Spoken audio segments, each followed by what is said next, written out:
What's going on, everybody? Welcome back to another video. I'm super excited to be putting another one out, and I'm ready to fuck. So there's that. In this day and age, what is it that almost everybody desires to do at some point? They want to start making more money. They want to start buying nicer things and having better things, being able to do more things and go more places and see more things. I mean, realistically, they want to improve their life circumstances. A few years back, I decided that I wanted that as well for my family and myself. So I went ahead and did what I would expect most people to do in my situation. I asked myself, how the fuck do I do that?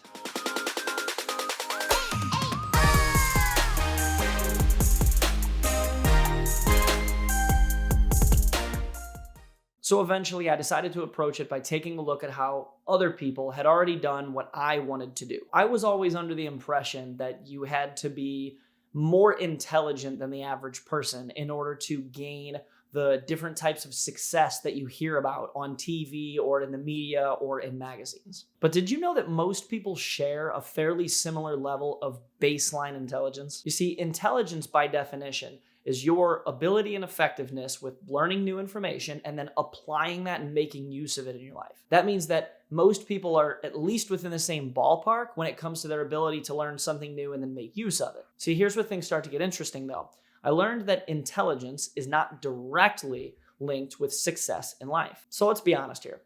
If you're a genius, if you are somebody who is incredibly intelligent and you just learn new things, apply them very, very quickly, you are going to have a better chance at success and an easier time at trying to gain success at an extraordinary level than some fucking idiot would, right? But I guess what I'm trying to say is that it is not a direct requirement that you are massively intelligent to be able to succeed at certain things in life. Now hear me out and let me explain why. All right, Nick, so then if your intelligence is not directly related to your success in life, this begs the question then, what should you be focusing on if you would like to improve your life and make your circumstances better? And that's a really good question. And so while I was trying to find the answer to that question for myself and I was researching success and what it takes to earn it and achieve it, right? I came across so many recommendations for a book. This book's called 12 Pillars and it's by an author named Jim Rohn.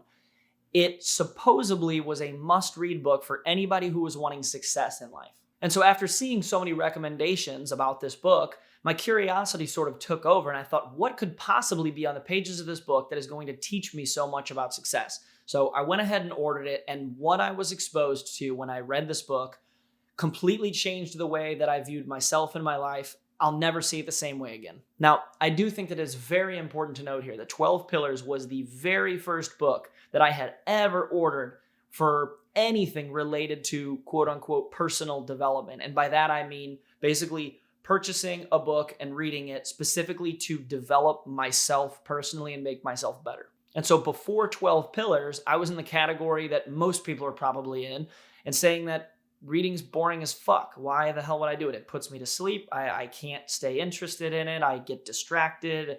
It just wasn't for me. However, what I came to realize was that I really just hadn't read any books that I actually gave a shit about. I mean, any book that I had previously read in my life was just some dog shit book in school that I felt like I learned almost nothing from, and I was basically forced to read for some homework assignment. Anyways, moving on. So the book breaks down success into 12 pillars. And for me, that real aha moment came from pillar number 1.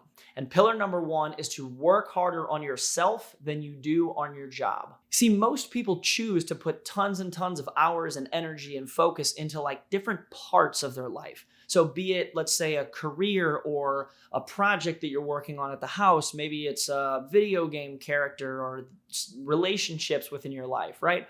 All important things, all things that matter. But when you switch the focus and instead of putting so much effort and so much focus on certain individual parts, you put the focus on you and you ask yourself the question, how can I make myself better? That carries over into anything that you decide to put focus and energy on into your life, right? So I want you to look at it like this. This is the viewpoint that really, really kind of blew my mind. So you as a person are like one humongous project, and this project spans across your entire lifetime. And so let's say it's a school project, right? There's usually a start date and an end date. The start date is the day that you're born. The end date is the day that you die. And your life as a whole is a direct reflection of you and all of the choices that you've made across that project. See, every choice that you as a person make throughout the span of that project sort of constructs your life as you know it. And there's obviously far too many choices that you have made and will make to break them down and think about each one individually. But here's some big ones that most people have experience with. The job that you show up to every single day, the car that you decide to drive, the person that you decide to date, the house that you live in. All of these things are choices that you choose to continue investing your time in. If at any point you got tired of investing your time in any one of these things, it's obviously easier said than done, but you could choose to change these things, right? And so you can begin to see that your life is laid out the way that it is from the choices that you decide to choose to make. So let's circle back around to the original question, how do I make my life better? Well, the quickest way to make your life better and start creating changes in your life is to change you. You see, the massive impact that this book had on me was that it changed the way that I think. And when you change the way you think, you change the way that you act. When you change the way that you act, you change the choices that you make, and your whole life begins to sort of unfold differently. It's insane. You think about somebody who wakes up who's not that happy with their life, but instead of thinking about how they can change, they just continue going through the motions. They just keep repeating the same choices, going to the same job, eating the same lunch, and doing the same thing they've always done.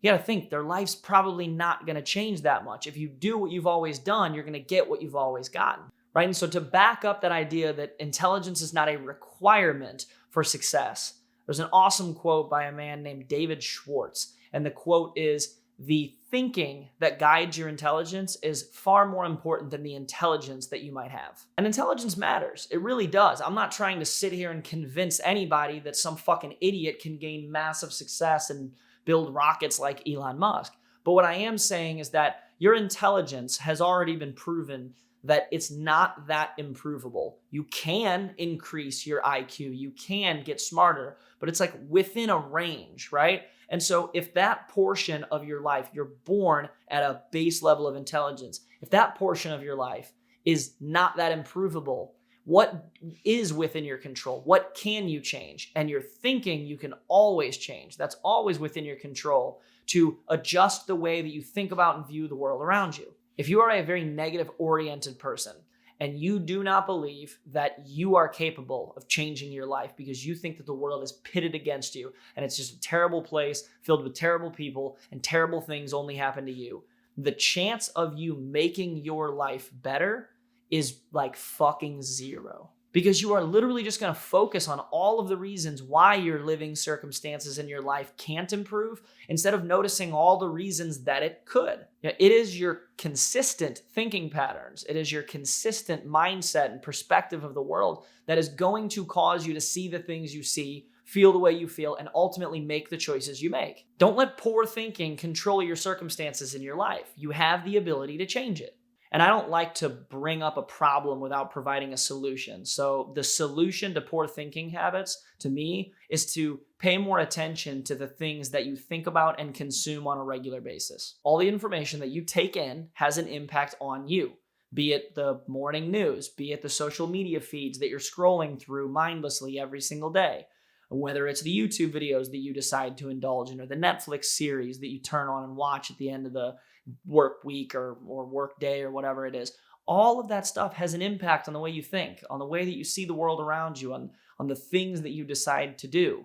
If you're not happy with your life, take a look at the things that you are repeatedly doing over and over and over again and begin to change them. This single piece of advice, you become what you consume. You become what you think about most and what you focus on and put energy into. That single piece of advice has changed my life tremendously over the past 4 to 5 years. All right, everyone, that's going to do it for this video. I hope that it helped you in some way. And if it did, smash that thumbs up button and I'll see you guys in the next one. Peace.